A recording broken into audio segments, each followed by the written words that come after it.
Sindhu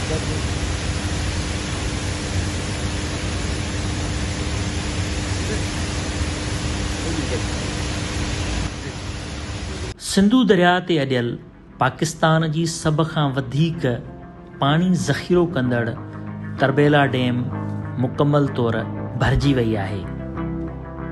Tarbela dam में 1550 foot पाणी ज़ख़ीरो करण जी गुंजाइश आहे, जेका डैम मुकमल भरजण बैदि पूरी थी चुकी आहे।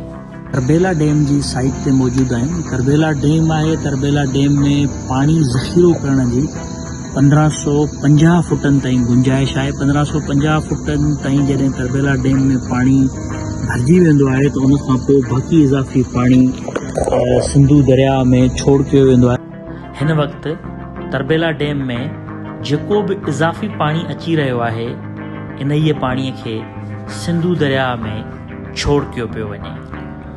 1977 में तामीर मुकमल थियण बैदि तरबेला डैम में पाणी ज़ख़ीरो करे उन मां बिजली पैदा करण सां गॾु ज़रई मक़सदनि लाइ इस्तेमालु करण जो सिलसिलो शुरू कयो वियो।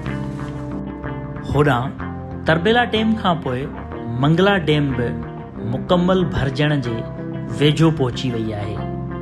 मंगला डैम में हिन वक़्तु पाणी ज़ख़ीरो करण जी 1242 फुट गुंजाइश आहे ऐं मंगला डैम में 1239 फुट पाणी भरिजी चुको आहे।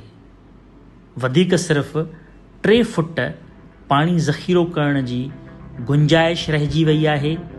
ईंदड़ 3 ॾींहंनि अंदरि मंगला डैम पिणु मुकमल भरिजी वेंदी।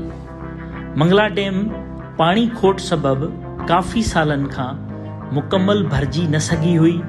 डिघे अरसे बैदि मंगला डैम बि भरजण वञी रही आहे।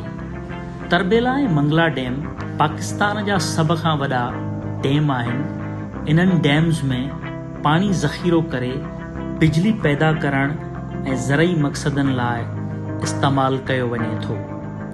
जान मोहम्मद महर, KTN न्यूज़, तरबेला डैम।